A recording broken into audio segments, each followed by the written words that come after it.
ஊருக்கு வெளியில் அமைதியான ஒரு இடம், அங்கே ஒரு ஆசிரமம், அங்கே ஒரு சாமியார். அவர் தினமும் நல்ல போதனைகள்லாம் செய்வார். பல பேர் போய் அங்கேயே சில நாள் தங்கி இருந்து அவர் சொல்கிற அறிவுரைகளை எல்லாம் கேட்டுக்கிட்டு வர்றது வழக்கம். ஒரு தடவை அவரை பார்த்துட்டு போகிறதுக்காக 3 வெளியூர் தம்பதிகள் வந்தாங்களாம். அந்த மடத்திலேயே சாப்பிட்டுக்கிட்டு தங்கி இருந்து அவங்களுடைய போதனைகளை கேட்டுக்கிட்டு போகணுங்கிறது அவங்க நோக்கம். காலையில் குளிச்சுட்டு பூஜையில் உட்காந்தார் அந்த சுவாமி. இவங்களும் குளிச்சுட்டு அந்த பூஜையை பார்க்குறதுக்காக அவர் முன்னாடி வந்து உட்காந்தாங்க. பூஜை ஆரம்பமாச்சு. சம்பிரதாயப்படி அது ரொம்ப நேரம் நடந்துக்கிட்டே இருக்குது. இவங்களுக்கு நல்ல பசி இருந்தாலும் இந்த நேரத்தில் அதை எப்படி வெளியில் காட்டிக்கிறது? பேசாமல் இருந்தாங்க. அந்த சுவாமி பூஜையை முடித்தார். அதுக்கப்புறம் பேச ஆரம்பித்தார். பேச்சு அருமையாக தான் இருந்தது, அமிர்தமாக தான் இருந்தது.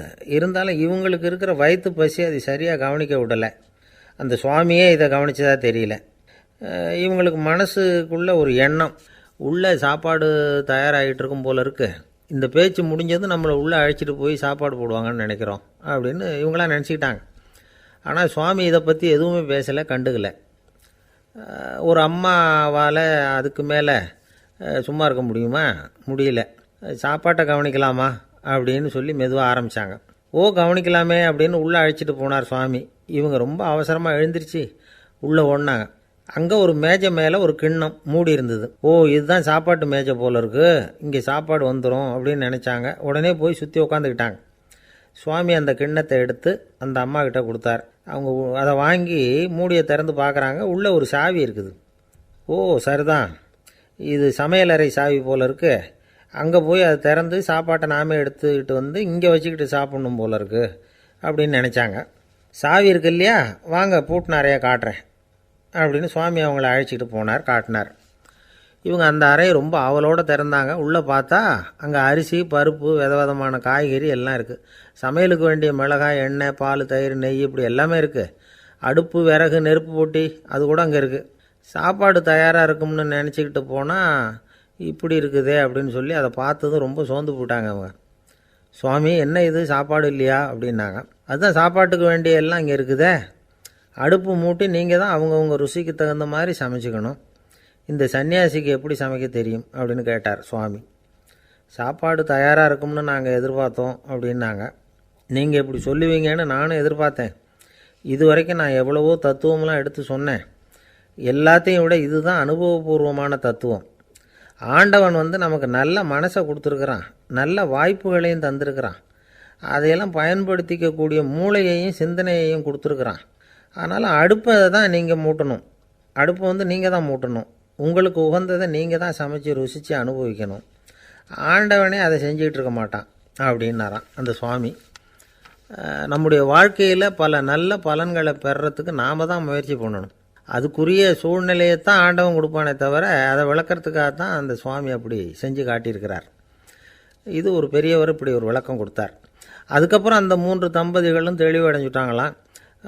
நாம் தெளிவடைகிறது எப்போங்கிறது தான் தெரியல அப்படின்னு பல பேர் இதை கேட்டுட்டு சொல்லிகிட்டு இருக்கிறாங்க. இந்த கதையை நம்முடைய நண்பர் ஒருத்தர்கிட்ட சொன்னேன். அந்த நண்பர் ரொம்ப சந்தோஷப்பட்டார். நீங்கள் சொல்கிறது கரெக்டு சார், ஆனால் நான் அதை விட ஒரு படி மேலே சார். எனக்கெல்லாம் அரிசி, பருப்பு இருக்கிற ரூம் எதுன்னு கையை காட்டிட்டா போதும், உடனே கிண்ணத்துலேருந்து சாவியை எடுத்து கொடுக்கணுங்கிற அவசியம்லாம் இல்லை எனக்கு. அப்புறம் எப்படி ரூமை திறந்துருவீங்க அப்படின்னு கேட்டேன். பூட்டை உடச்சி திறந்துருவேன், அதுதான் எனக்கு பழக்கம் அப்படிங்கிறார். ஒரு வயசான அம்மா தெரு வழியாக போயிட்டு இருந்தாங்க. அவங்க கையில் எண்ணத்தையோ வச்சுக்கிட்டு அதை அடிக்கடி பார்த்துக்கிட்டே இருந்தாங்க. ஒருத்தன் மெதுவாக அவங்கக்கிட்ட போய் கையில் இருக்கிறது என்ன அப்படின்னு எட்டி பார்த்தா அவங்க கையில் 4 பல் இருந்துதான். இவன் ஆச்சரியமாக அந்த அம்மாவை பார்த்தான். ஏம்மா, உனக்கு என்ன பைத்தியமா, ஏது இந்த பல், இதை என்னத்துக்காக கையில் வச்சுக்கிட்டு அலைஞ்சிக்கிட்டு இருக்கிற அப்படின்னு கேட்டிருக்கான். அதுக்கு அந்த அம்மா விவரம் சொல்ல ஆரம்பித்தாங்களாம். இதை பாருப்பா, எனக்கு ஒரு மகன் இருந்தான், அவனை ரொம்ப செல்லமாக வளர்த்தேன். அவனை தரையிலே நடக்க விடுறதில்ல, எப்பவும் தூக்கி வச்சுக்கிட்டு இருப்பேன். அவன் நல்லா பெரியவனாகி பள்ளிக்கூடம் போகிறப்ப கூட அவன் புஸ்தக மூட்டையை நான் தான் சுமந்துக்கிட்டு போவேன். பார்க்குறவங்க கூட கேலி பண்ணுவாங்க, ஏம்மா படிக்க போகிறது நீயா உன் பிள்ளையான்னு கேட்பாங்க. அவன் இன்றைக்கி எவ்வளவோ பெரிய மனுஷன் ஆகிட்டான், வெளிநாட்டில் பெரிய உத்தியோகத்தில் இருக்கான். சமீபத்தில் இங்கே வந்துட்டு போனான். ஒரு நாள் ஏதோ கோபத்தில் என்ன அரைஞ்சுட்டான். அப்போ இந்த 4 பல்லும் கீழே விழுந்துட்டுது. இன்னமும் கூட விழுந்திருக்கும், ஆனால் பல்லு தான் இல்லை. என் புள்ள அரைஞ்சதுனால விழுந்த பல்லு இல்லையா அது அதனால் இதை எப்பவும் என் கையிலேயே வச்சுக்கிட்டு ஆசையோடு பார்த்துக்கிட்டு இருக்கிறேன். அவன் தான் வெளிநாட்டுக்கு போட்டான், அவனை பார்க்க முடியாத ஏக்கத்தை நான் இந்த பல்லை பார்த்து போக்கிக்கிறேன் அப்படின்னு நாங்களாம் அந்த அம்மா. இந்த கதை எதுக்காகன்னா, தாய் அன்பு அப்படிங்கிறது எப்படிப்பட்டதுங்கிறத புரிஞ்சுக்கிறதுக்காக. கல்யாணம் ஆனதுக்கப்புறம் தாயை மறந்து விட்றவங்க எத்தனை பேர் இந்த உலகத்தில்? அவங்க காதில் வேணுங்கிறதுக்காக தான் இந்த தகவல். ஆனால் ஒரு விஷயம் மட்டும் நல்லா புரிஞ்சுக்கணும், தாயை மதிக்க தெரிஞ்சவங்க தான் இன்றைக்கி வாழ்க்கையில் எல்லா விதத்துலேயும் முன்னுக்கு வந்திருக்கிறாங்க. வேணும்னா விசாரித்து பார்த்துக்குங்க. இன்னொரு அம்மா இருந்தாங்க, அவங்க தினமும் ஒரு கோயிலுக்கு வருவாங்க. சாமியை பார்த்து, கடவுளே நான் இறந்து போனால் நரகத்துக்கு போகணும் அப்படின்னு வேண்டிக்குவாங்களாம். எல்லோரும் சொர்க்கத்துக்கு போகணும்னு தானே கடவுள்கிட்ட வேண்டிக்குவாங்க. இந்த அம்மா தினம் நான் நரகத்துக்கு போகணும் அப்படின்னு வேண்டிக்கிறாங்க. அங்கேருந்து அர்ச்சகருக்கு இது சந்தேகம். ஒரு நாள் அதை நேரடியாகவே அவங்கக்கிட்ட கேட்டுவிட்டார். அதுக்கு அந்த அம்மா பதில் சொன்னாங்களாம், ஐயா, எனக்கு கல்யாணம் ஆகி ரொம்ப நாள் வரைக்கும் குழந்தை பாக்கியம் இல்லாமல் இருந்தது. கோயில் குளம் எல்லாம் சுற்றி வந்தேன். ரொம்ப நாள் கழித்து ஒரு குழந்தை பிறந்தது, ஆண் குழந்தை. அவனை நான் ரொம்ப செல்லம் கொடுத்து வளர்த்தேன். அதோட விளைவு என்ன ஆச்சுன்னா, அவன் ரொம்ப மோசமாக ஆகிட்டான். கெட்ட பழக்க வழக்கம்லாம் கற்றுக்கிட்டான். அவன் இறந்து போனால் நிச்சயம் அவனுக்கு நரகம்தான் கிடைக்கும். அந்த அளவுக்கு கெட்டவன் அவன். அப்படிப்பட்ட காரியங்கள்லாம் பண்ணிகிட்ருக்கான், எனக்கு தெரியும். இவனுக்காக நரகத்தில் கூட யாரும் தயவு காட்ட மாட்டாங்க, தாட்சண்யம் காட்ட மாட்டாங்க. அதனால் இவனுக்கு முந்தி நான் இறந்து நரகத்துக்கு போயிட்டா அங்கே இவனை கவனிச்சிக்கலாமே, இவனுக்கு பணிவிடை செய்யலாமேன்னு பார்க்குறேன் அப்படின்னு நாங்களாம்.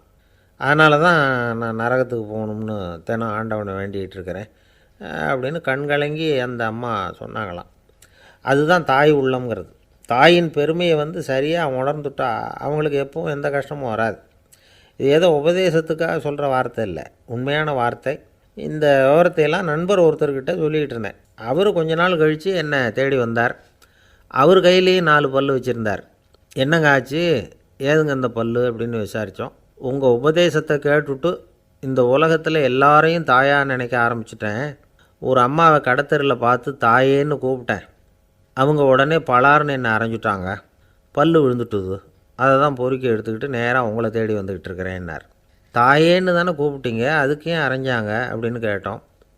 நான் தாயேன்னு கூப்பிட்டது அவங்க காதில் நாயேன்னு விழுந்துட்டு தான், அதுதான் இப்படி ஆயிட்டுது அப்படின்னார். இயேசுநாதர்கிட்ட ஒருத்தர் கேட்டாராம், இயேசுவே என்னை எவ்வளவு நேசிக்கிறீர்கள் அப்படின்னு. அவர் தன்னுடைய 2 கைகளையும் அகல விரித்து இவ்வளவு என்று சொல்லி சிலுவையில் உயிர் நீத்தார் அப்படின்னு சொல்லுவாங்க. அதாவது அந்த நேசிப்புக்கு எல்லை கிடையாது, அதே போல் மன்னிப்புக்கும் எல்லை கிடையாது. இது இயேசுநாதர் சொல்லி கொடுத்த ஒரு பாடம். இயேசுனுடைய சீடர்களில் ஒருத்தன் பீட்டர், அவன் ஒரு நாள் இயேசுநாதர்கிட்ட கேட்டிருக்கான், இயேசுவே நான் என்னுடைய தம்பிக்கிட்ட அடிக்கடி சண்டை போட்டுக்கிட்டு இருக்கிறேன், என்னுடைய சகோதரன் கூட. அவனை நான் எத்தனை தடவை மன்னிக்கிறது? ஏற்கனவே 7 தடவை அவனை மன்னிச்சுட்டேன் அப்படின்னு சொல்லியிருக்கிறான். அப்போது இயேசு சொன்னாராம், மன்னிக்கிறதுக்கு எத்தனை தடவைங்கிற கணக்கெல்லாம் கிடையாது. எத்தனை தடவை உன்னுடைய சகோதரன் உன்னை கோபப்படுத்துகிறானோ அத்தனை தடவை நீ மன்னிக்கிறதுக்கும் தயாராக இருக்கணும், அதுதான் அப்படின்னு சொன்னாராம். அப்போ இவனுக்கு ஒன்றும் புரியல, இது என்ன அவன் தப்பு பண்ணிக்கிட்டே இருப்பான், நாம் மன்னிச்சுக்கிட்டே இருக்கிறதா அப்படிங்கிறது மாதிரி குழப்பமாக இருந்திருக்கிறான். அப்போது இயேசுநாதர் தன்னுடைய சீடன் பீட்டர்கிட்ட ஒரு கதை சொன்னாராம். அந்த கதை இன்றைக்கு நாம் எல்லாரும் சிந்தித்து பார்க்க வேண்டிய ஒரு கதை. அதாவது மன்னிப்பை விரும்புகிறவர்கள் மன்னிக்கவும் தயாராக இருக்க வேண்டும் அப்படிங்கிறது தான் அந்த கதையினுடைய தத்துவம். அந்த இயேசுநாதர் சொன்ன கதை என்னென்னா, ஒரு மன்னர் இருந்தார். அவர் ஒரு நாள் அரண்மனையில் உட்காந்து கணக்கு வழக்குகள்லாம் பார்த்துக்கிட்டு இருந்தார். நம்ம அரண்மனையிலேருந்து யார் யார் அரசாங்க கடன் வாங்கியிருக்கிறாங்க, யார் யார் திருப்பி செலுத்தியிருக்கிறாங்க அப்படிங்கிற விவரத்தையெல்லாம் பார்த்துக்கிட்டு இருந்தார். அப்போ தான் புரிஞ்சுது, அந்த அரண்மனையில் வேலை செய்கிற ஒருத்தனே அரசாங்க கடன் வாங்கியிருக்கிறான். எவ்வளவு? 10,000 பொற்காசுகள் வாங்கியிருக்கான் கடன். இந்த 10,000 பொற்காசுகளை திருப்பி செலுத்தலை அரசாங்கத்துக்கு. இது மன்னர் கவனத்துக்கு வந்தது. உடனே நம்ம அரண்மனையில் இருக்கிறவனே அரசு கடன் வாங்கி திருப்பி செலுத்தாமல் இருக்கான், அவனை கூப்பிட்டு வாங்கன்னு சொல்லி கூப்பிட்டுட்டு வந்தாங்களாம். விசாரிச்சிருக்கிறாங்க, என்னப்பா நீ எவ்வளோ ஒன்று? ஆமாங்க 10,000 பொற்காசுகள் வாங்கியிருக்கிறேன், இன்னும் திருப்பி கட்டலைன்றிருக்கான். உடனே அவர் மன்னர் சொல்லியிருக்கிறார், நம்ம சட்டத்திட்டப்படி நீ உடனே பணத்தை திருப்பி கட்டிடு. அப்படி உன்னால் கட்ட முடியலன்னா உன்னுடைய வீடு வாசல் சொத்து சுகம் எல்லாத்தையும் விற்று அந்த பணத்தை அரசு கருவூலத்தில் சேர்த்துக்கிறதுக்கு நானே ஏற்பாடு பண்ணிடுறேன் அப்படின்னு அந்த மன்னர் சொன்னாராம். இவன் அப்படியே அதிர்ச்சி ஆகிட்டான், அப்படியே பொத்துன்னு காலில் விழுந்தானா. மன்னா என்னை மன்னிச்சுங்க, என்னால் முடியல, எனக்கு மன்னிப்பு கொடுங்க அப்படின்ட்டுருக்கான்.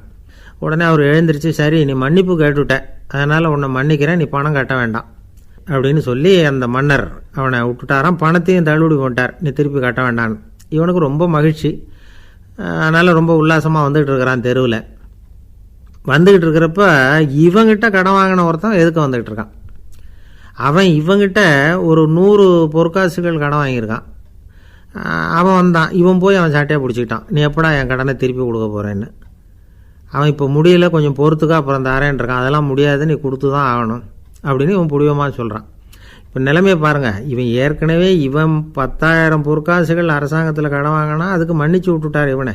ஆனால் இவன் இன்னொருத்தனை மன்னிக்கிறதுக்கு தயாராக இல்லை. இவங்கிட்ட கடன் வாங்கின இன்னொருத்தன் 10 பொற்காசுகள், அவனை மன்னிக்க தயாராக இல்லை. அவனை கொண்டு போய் நீதிமன்றத்தில் கொண்டு போய் நிறுத்தி தண்டனை வாங்கி கொடுத்துட்டான்.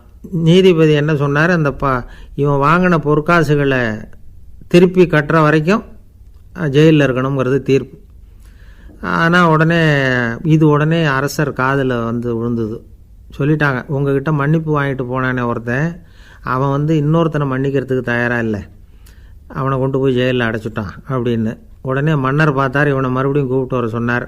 தபாரப்பா, நான் உன்னை மன்னிச்சு விட்டேன், ஆனால் நீ இன்னொருத்தனை மன்னிக்கிறதுக்கு தயாராக இல்லை, அதனால் என்னுடைய தீர்ப்பையும் மாற்றுறேன், நீயும் அரசு கடன் தீர்ற வரைக்கும் ஜெயிலில் தான் இருக்கணும் அப்படின்னு சொல்லி ஜெயிலுக்கு அனுப்பிச்சிட்டாரான். இப்படி ஒரு கதையை இயேசுநாதர் தன்னுடைய சீடருக்கு சொன்னதாக ஒரு வரலாறு. அது என்ன, அதிலேருந்து நாம் புரிந்து கொள்ள வேண்டியதுன்னா, நாம் மன்னிக்கப்படணும்னு நாம் விரும்புகிறோம்னா நாம் இன்னொருத்தரை மன்னிக்கிறதுக்கு தயாராக இருக்கணும்.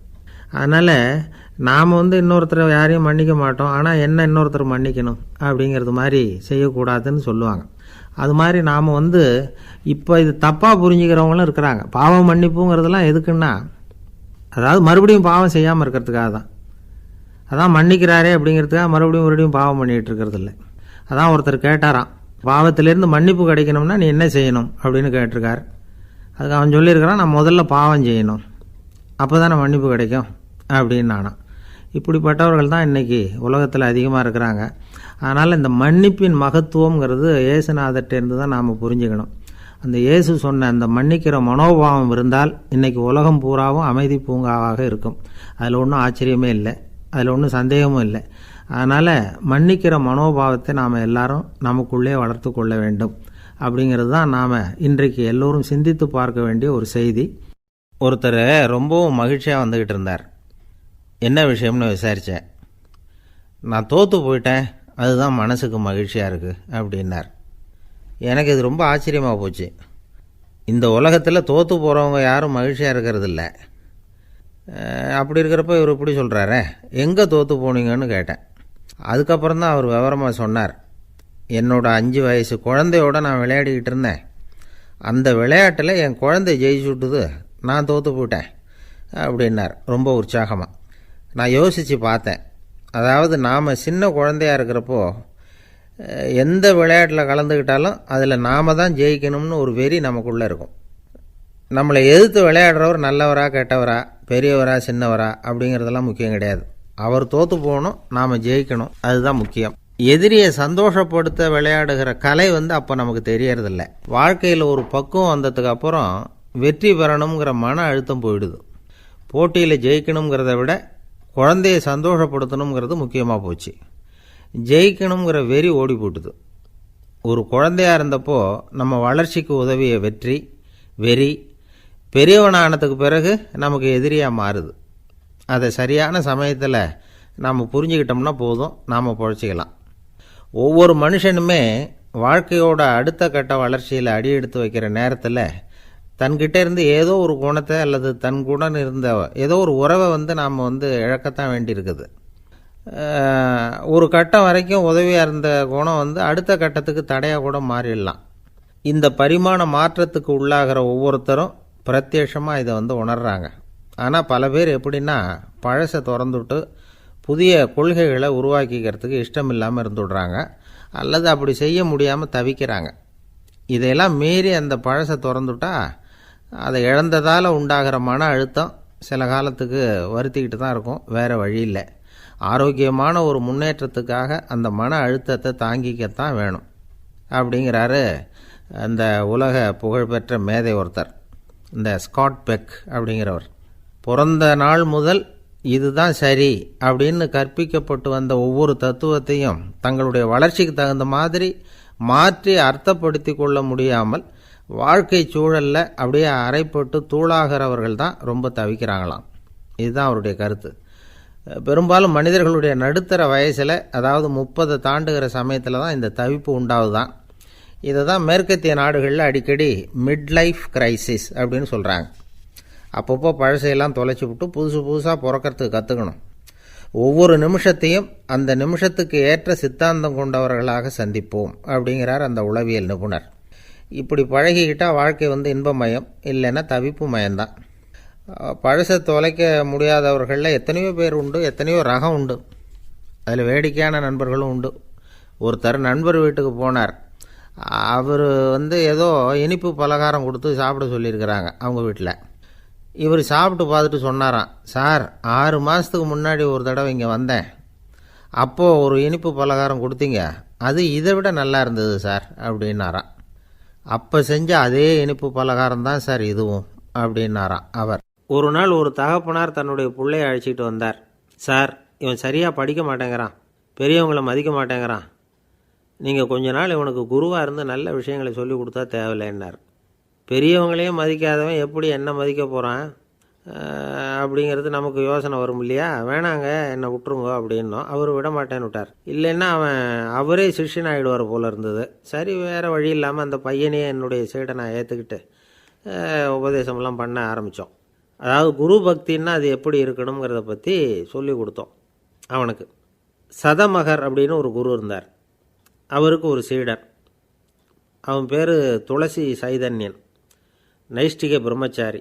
தன்னுடைய குருவுக்கு எந்த நேரத்தில் எது தேவைங்கிறத புரிஞ்சுக்கிட்டு சேவை செய்கிறவன். ஆனால் இவனை பற்றி மற்ற சீடர்களுக்கு பொறாமை வந்துட்டுது. இவன் மட்டும் இப்படி இருக்கானேன்னு உடனே குருக்கிட்ட போய் கோல் மூட்டினாங்க. அவன் சரியில்லை, அவன் நடந்துக்கிறது சரியில்லை, அப்படி இப்படின்னு எதையாவது சொல்லி. இருந்தாலும் இதையெல்லாம் அந்த குரு நம்பலை. அவருக்கு தெரியும் யார் யார் எப்படின்னு. துளசி சைதன்யன் பெருமையை மற்ற சீடர்களுக்கு உணர்த்தணும் அப்படின்னு நினைச்சார். அதுக்கு ஒரு வழி பண்ணார். ஒரு நாள் சீடர்களை எல்லாம் கூப்பிட்டுக்கிட்டு ஒரு காட்டு வழியாக போய்கிட்டு இருந்தார். அங்கே ஒரு பெரிய மலை அருவி கொட்டிக்கிட்டு இருந்தது. குரு சீடர்கள் பக்கம் திரும்பினார். இந்த மலையின் மேலே இருந்து அந்த படுபாதாளத்தில் குதிக்கிறதுக்கு உங்களில் யார் தயார் அப்படின்னு கேட்டார்.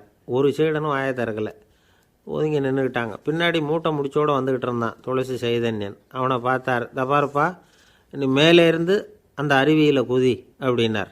அப்படியே செய்கிறேன் சுவாமின்னா ஓடி போய் பொத்துன்னு குதிச்சுட்டான். அடுத்த கணமே குருநாதர் தன்னுடைய யோக சக்தியால் பறந்து போய் அவன் கீழே விழுந்துடாமல் தாங்கி பிடிச்சி கொண்டுக்கிட்டு வந்துட்டார். மற்ற சீடர்களுக்கெல்லாம் ஒரு மாதிரி ஆயிட்டுது. அடுத்தபடியாக என்ன பண்ணலாம்னு யோசித்தாங்க இவனை மாட்டி விடுறதுக்கு. ஒரு நாள் வெத்தலை அடிக்கிற ஒரு சின்ன உரலையும் உலக்கையையும் எடுத்து ஒளிய வச்சுட்டாங்க. சதமகர் சன்னியாசி இல்லை, அவர் வெத்தலை போடுவார். பல்லு சரியில்லை, அதனால் இடித்து தான் வெத்தலையை போடணும். திடீர்னு வெத்தலை பாக்கு கேட்டார். வழக்கமாக உரலில் இடித்து தர்றது தான் துளசியின் பழக்கம். உரலை தேடினா கிடைக்கல, என்ன பண்ணுறது? குரு கேட்டுவிட்டாரே, குரு சேவை தானே முக்கியம். என்ன பண்ணால் வெத்தலை பாக்க தன்னுடைய வாயில் போட்டு முன்னும் அதை எடுத்து அவர்கிட்ட கொடுத்துட்டான். குரு எதையோ படிச்சுக்கிட்டே அதை வாங்கி வாயில் போட்டுக்கிட்டார். துளசி இன்றைக்கி தாம்பூலம் நல்லா இடிக்கப்பட்டிருக்கு, ருசியாக வேறு இருக்குது, அதை இடித்த பாத்திரத்தை என் கண்ணால் பார்க்கணும்னு ஆசையாக இருக்குன்னு விட்டார். அதை மட்டும் அனுப்பி போய் நீ வர வேண்டான்னு வேற சொல்லிவிட்டார். இதை கேட்டதும் துளசி தவிச்சு போயிட்டான். இவன் போகாமல் எப்படி வாயை மட்டும் அனுப்பி வைக்க முடியும்? இவன் தவிக்கிறத பார்த்ததும் மற்ற சீடர்களுக்கெல்லாம் மனசுக்குள்ளே ரொம்ப சந்தோஷம். துளசி கொஞ்சமும் யோசிக்கலை. வாழை எடுத்தான், தன்னுடைய தலையவே அப்படியே அறுத்து வெட்டி எடுத்தான். இன்னொரு சீடங்கிட்ட கொடுத்துட்டான், எடுத்துகிட்டு போன்னு சொல்லி. கொண்டுகிட்டு போய் குரு முன்னாடி வைக்கிறாங்க. அந்த தலையில் வாய் திறந்துருக்கு, வெத்தலை போட்டு முன்னு இருந்தது, தெரிஞ்சு போச்சு, சிவப்பாக இருந்தது. அவனுடைய குரு பக்தியை இப்போ எல்லாரும் ஒத்துக்கிட்டாங்க. அதுக்கப்புறம் குரு சதமகர் தன்னுடைய அற்புத திறமையினால் அந்த தலையை மறுபடியும் ஒட்ட வச்சுட்டார். துளசிக்கு உயிர் வந்துட்டுது. இப்படி ஒரு பெரிய கதை உண்டு. அதாவது துளசி சைதன்யன் அவனுடைய குரு பக்தி எப்படி அப்படின்னு கேட்டோம். ரொம்ப அபாரம் அப்படின்னு அந்த பையன் அடக்கமாக, சும்மா விளையாட்டுக்காக தான் அப்படி அவங்ககிட்ட கேட்டோம். ஏன்பா உன்னுடைய குரு பக்தியை என்கிட்ட காட்டுறதுக்கு உன்னோட கழுத்தை நீயே அறுக்கணும்னு நான் சொன்னால் அதை நீ செய்வியா அப்படின்னு கேட்டோம். என்னுடைய கழுத்தை நானே அறுக்க வேண்டிய அவசியம் இல்லை சார் அப்படின்னா அவன். ஏண்டான்னு, அதே காரியத்தை தான் இனிமேல் நீங்கள் தினமும் செய்ய போகிறீங்களே சார் அப்படிங்கிறான். ஆசைப்படுறதுல தப்பு இல்லை, ஆனால் அந்த ஆசை தேவைக்கு தகுந்த மாதிரி இருக்கணும். தேவைக்கு மீறிய ஆசைகள் இருக்குது பாருங்கள், அது தேவையில்லை. இந்த கருத்தை வலியுறுத்தது மாதிரி ஒரு கதை உண்டு. தேவேந்திரனுக்கு திடீர்னு வீடு கட்டணும்னு ஒரு ஆசை வந்து தான். வீடுன்னா நாம் கட்டுற மாதிரி இல்லை. தேவேந்திரன் வீடுன்னா சும்மாவா, ஒரு பிரம்மாண்டமான அரண்மனை கட்டணும். அது மாதிரி இந்த 3 லோகத்துலேயும் ஒரு அரண்மனை கிடையாது அப்படின்னு எல்லாரும் சொல்லணும். இது அவனோட ஆசை.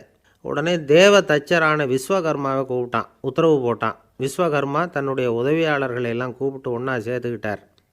படாத பாடுபட்டு ஒரு பெரிய அரண்மனையை கட்டி முடித்தார். கட்டி முடிக்க 1000 வருஷம் ஆச்சு. தேவேந்திரன் வந்து பார்க்குறான். அவனுக்கு திருப்தி ஏற்படலை. என்னுடைய அந்தஸ்துக்கு இது ரொம்ப சாதாரணமான கட்டிடம், இதை விட இன்னும் பெருசாக கட்டு அப்படின்னா. தேவ தச்சர் திணறி போயிட்டார். அவரால் அதுக்கு மேலே எதுவும் செய்ய முடியல. என்ன பண்ணுறதுன்னு யோசனை பண்ணார். நேராக நாரதர் காலில் போய் விழுந்தார். நீங்கள் தான் என்னை இந்த பிரச்சனையிலேருந்து காப்பாற்றணும்னார். நாரதர் யோசனை பண்ணார். சரி கவலைப்படாதேன்னார். நேராக இந்திரன்கிட்ட போனார். இந்திரன் வந்து நாரதரை பார்த்த உடனே வாங்கன்னு கூட்டிகிட்டு போய் அரண்மனையை காட்டினான். இது மாதிரி ஒரு அரண்மனையை நீங்கள் வேறு எங்கேயாவது பார்த்துருக்குறீங்களா அப்படின்னு ரொம்ப பெருமையாக கேட்டான்.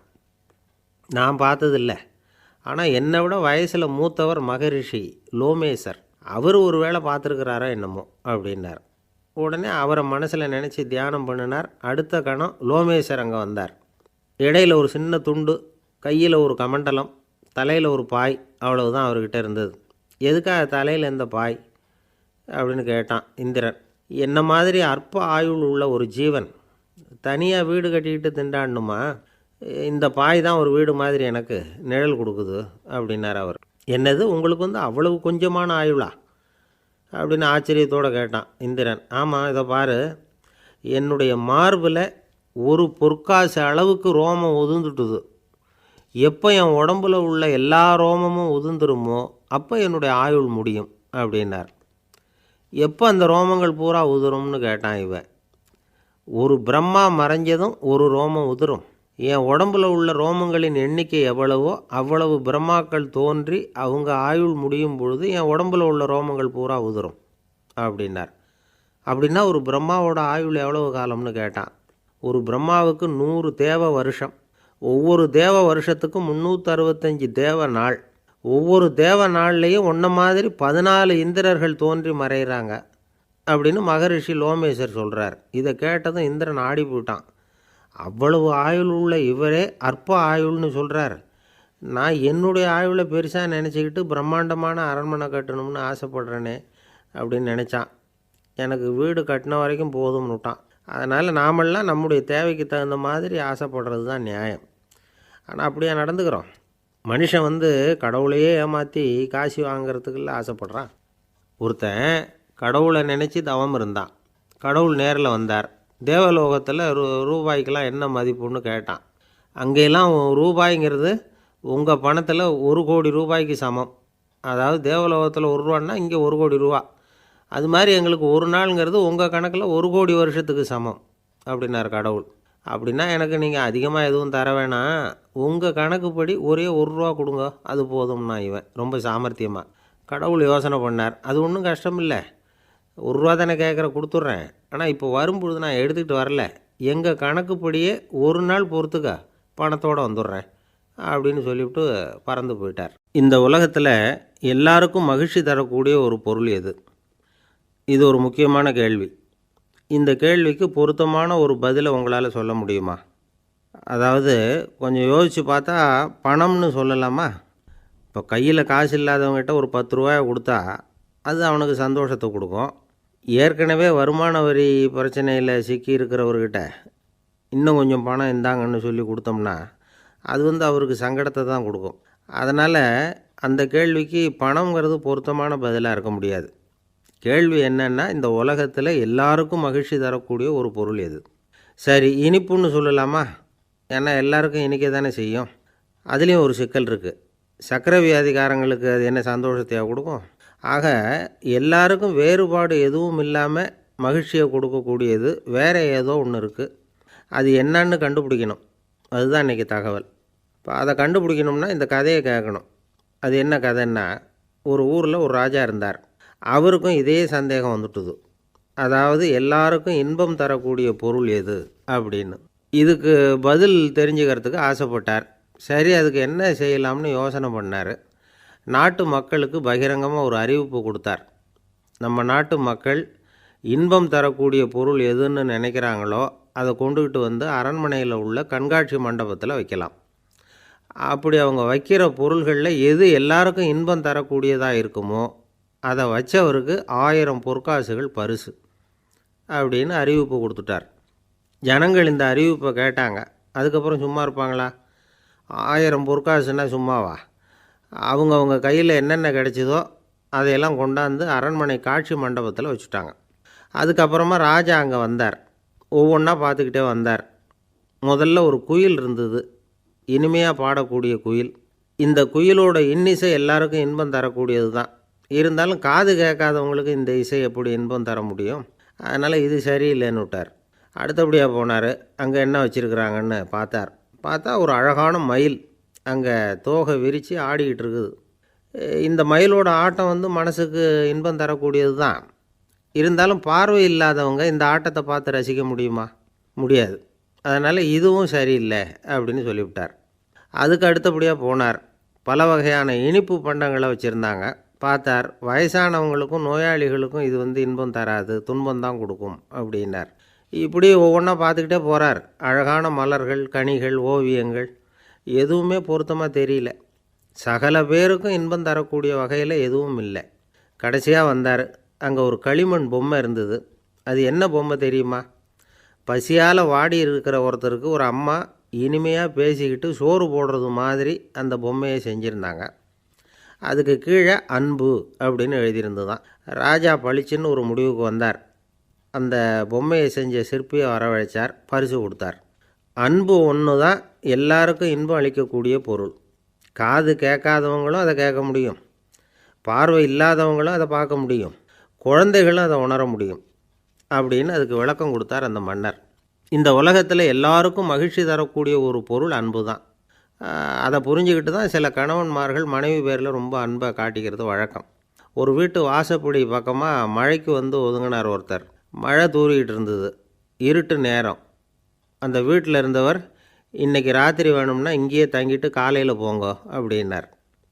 உடனே இவர் சொன்னார், ரொம்ப நன்றிங்க, ஒரு 10 நிமிஷத்தில் இதை வந்துவிடுறேன் அப்படின்னு சொல்லிவிட்டு எங்கேயோ ஓடினார். 10 நிமிஷம் கழித்து திரும்பி வந்தார். ஆமாம், எங்கே போயிட்டு வந்தீங்கன்னு கேட்டார் வீட்டில் இருந்தவர். நேராக எங்கள் வீட்டுக்கு போய் மனைவிக்கிட்ட இன்றைக்கி ராத்திரி இங்கேயே தங்கிக்கிறேன்னு சொல்லிவிட்டு வந்துவிட்டேன் அப்படின்னார் அவர். அன்பில் இது ஒரு ரகம். அரேபிய நாடு, அங்கே ஒரு ஆட்சி தலைவர். அரேபிய நாட்டு ஆட்சி பொறுப்பை ஏற்றுக்கிட்டவர். அவர் ஆட்சி பொறுப்பை ஏற்றுக்கிட்ட பிறகு ஒரு நாள் ஒரு தெருவில் நடந்து போய்கிட்டு இருந்தார். அவர் தோளில் ஒரு பெரிய துணி மூட்டை, அதை சுமந்துக்கிட்டு கடத்தெருவை நோக்கி அவர் போய்கிட்டு இருக்கிறார். வழியில் அவரை சந்தித்தார் உமர். அவர் கேட்டார், கலீஃபா அவர்களே, எங்கே புறப்பட்டுட்டீங்க அப்படின்னு கேட்டார். கலீஃபான்னா ஆட்சி தலைவர்னு அர்த்தம். இதுக்கு அவர் சொன்னார், நான் துணி வணிகம் செய்கிறவன், அதனால் துணி வியாபாரம் செய்கிறதுக்காக போயிட்டுருக்கிறேன்னார். நீங்கள் இப்போ இந்த நாட்டுக்கு ஆட்சி தலைவர், ஆட்சி பொறுப்பில் இருக்கிறீங்க, நீங்கள் வியாபாரம் செய்ய போட்டால் அரசு பணிகளை செய்கிறது யார் அப்படின்னு கேட்டார் அவர். நான் அரசு பணிகளை மட்டுமே செஞ்சுக்கிட்டு இருந்தால் என் குடும்பத்தை காப்பாற்றுறது யார் அப்படின்னு கேட்டார் அவர். இப்படி கேட்டவர் யார் தெரியுமா? அவர் தான் அபூபக்கர், இறை தூதர் முகமது அவர்களுக்கு பிறகு கலீஃபாவாக தேர்ந்தெடுக்கப்பட்டவர். அப்போலாம் ஆட்சி தலைவர்களுக்கு சம்பளம்னு எதுவும் கிடையாது. இந்த பிரச்சனையை எப்படி தீர்க்கிறதுன்னு யோசனை பண்ணார் உமர். அபு உபைதா அவர்கள்கிட்ட அழைச்சிட்டு போனார். அவர் யாருன்னா, அவர் தான் பொது நிதி கருவூலத்தின் பொறுப்பாளர். அவர்கிட்ட பிரச்சனையை சொன்னார். இது மாதிரி ஆட்சி தலைவருக்கு பொது நிதியிலிருந்து ஊதியம் அளிக்க முடியுமான்னு கேட்டார். பொது நிதி விதிகளின்படி அதுக்கு சாத்தியம் இல்லைன்னு சொல்லிவிட்டார் அவர். சரி, வேறு ஏதாவது வழி இருக்குதான்னு கேட்டார் உமர். அபு உபைதா கொஞ்சம் யோசனை பண்ணி பார்த்தார். அப்புறமா சொன்னார், மக்காவிலிருந்து மதீனாவுக்கு குடிபெயர்ந்து வந்த அகதிகளுக்கு நிதி உதவி அளிக்கிறதுக்கு விதிகளில் இடம் இருக்கு. அப்படி பார்த்தா அபூபக்கரும் அகதி தானே, அதனால் எல்லா அகதிகளுக்கும் கொடுக்கறது மாதிரியே அவருக்கும் ஒரு தொகை அளிக்கலாம்னார். கலீஃபா அபூபக்கருக்கு இந்த அகதி உதவி தொகையைத்தான் கொடுத்துட்டு வந்தாங்களாம். குடும்ப செலவுக்கு அது போதுமானதாக இல்லை. இருந்தாலும் கலீஃபாங்கிறதுக்காக மற்ற அகதிகளை விட அதிகமாக தொகையை பெற அவர் விரும்பலை. மார்பு பக்கம் கிழிஞ்சிருந்த ஒரு மேலாடையை தான் அவர் அணிஞ்சிருந்தார். அவருடைய துணைவியார் அஸ்மா அவங்க ஒரு நாள் தேன் அருந்த ஆசையாக இருக்குன்னாங்களாம். நமக்கு கிடைக்கிற ஊதியம் குடும்ப செலவுக்கே போதுமானதா இல்லையே, இந்த நிலையில் தேன் வாங்கிறதுக்கு காசுக்கு நான் எங்கே போவேன்ருக்கார் அவர். கொஞ்ச நாள் கழித்து அவங்க ஒரு தொகையை அவர்கிட்ட கொடுத்து தேன் வாங்கிட்டு வர சொன்னாங்களாம். இவருக்கு ஆச்சரியம், ஏது இந்த பணம்னு கேட்டிருக்காரு. நீங்கள் தினமும் குடும்ப செலவுக்காக கொடுத்துக்கிட்டு வந்த பணத்தில் கொஞ்சம் கொஞ்சமாக மிச்சப்படுத்தி வச்சேன்னாங்களாம். அபூபக்கர் அந்த பணத்தை எடுத்துக்கிட்டு நேராக பொது நிதி கருவூல பொறுப்பாளர்கிட்ட போனார். இந்த பணத்தை பொது நிதியில் சேர்த்துருங்க, இது அதிகப்படியாக எனக்கு தரப்பட்டு வந்த ஊதியம், அடுத்த மாதத்துலேருந்து இந்த தொகையை குறைச்சிங்கன்னு வேற சொல்லிவிட்டாராம். பசியை தணிக்க தேவையான அளவு உணவு, ஒரு ஜோடி உடை, இதை தவிர கூடுதலாக மக்கள் பொது நிதியிலிருந்து வாங்கிக்கிறதுக்கு என் குடும்பத்தாருக்கு உரிமை இல்லை அப்படின்னு சொல்லி கண்டிப்பாக சொல்லிவிட்டாராம். அவர் வாங்கிட்டு வந்த அந்த குறைந்த ஊதியம் கூட அவர் மனசை உறுத்திக்கிட்டே இருந்தது. கடைசி நேரம் அவர் தம்முடைய மகள் ஆயிஷா அவர்களை அழைச்சார். மகளே, இதுவரைக்கும் பொது நிதியிலிருந்து நான் வாங்கிட்டு வந்த தொகை என்னுடைய இதயத்தில் பாரமாக அழுத்திக்கிட்டு இருக்கு. என் தோட்டத்தை விற்று அதில் வர்ற பணத்திலேருந்து நான் இதுவரைக்கும் வாங்கிட்டு வந்த ஊதிய தொகையை கணக்கு போட்டு பொது நிதியில் சேர்த்துடு அப்படின்னாராம். பதவி ஏற்கிறதுக்கு முன்னாடி தன்கிட்ட இருந்ததை விட இப்போ கூடுதலாக என்ன சொத்து இருக்குன்னு பார்த்துருக்கார். ஒரு ஒட்டகம், ஒரு கோப்பை, ஒரு பணியாள், இதையும் அடுத்தபடியாக கலீஃபாவா வர்றவர்கிட்ட ஒப்படைச்சிருங்க அப்படின்னு விட்டாராம். அதே மாதிரி அடுத்து வந்த உமர்கிட்ட ஒப்படைச்சாங்க. அப்போ உமர் சொன்னாராம், அபூபக்கரே, இந்த முன்மாதிரியால் உங்களுக்கு பிறகு இந்த ஆட்சி பொறுப்பை ஏற்கிறவர்களை பெரும் நெருக்கடிக்கு ஆளாகி விட்டீங்க அப்படின்னு சொல்லி ரொம்ப கண் கலங்கினாராம். கடைசியாக அபூபக்கர் தன்னுடைய குடும்பத்தாருக்கு விட்டு சென்ற சொத்து ஒரு படுக்கை விரிப்பு, ஒரு போர்வை, அவ்வளவுதான்.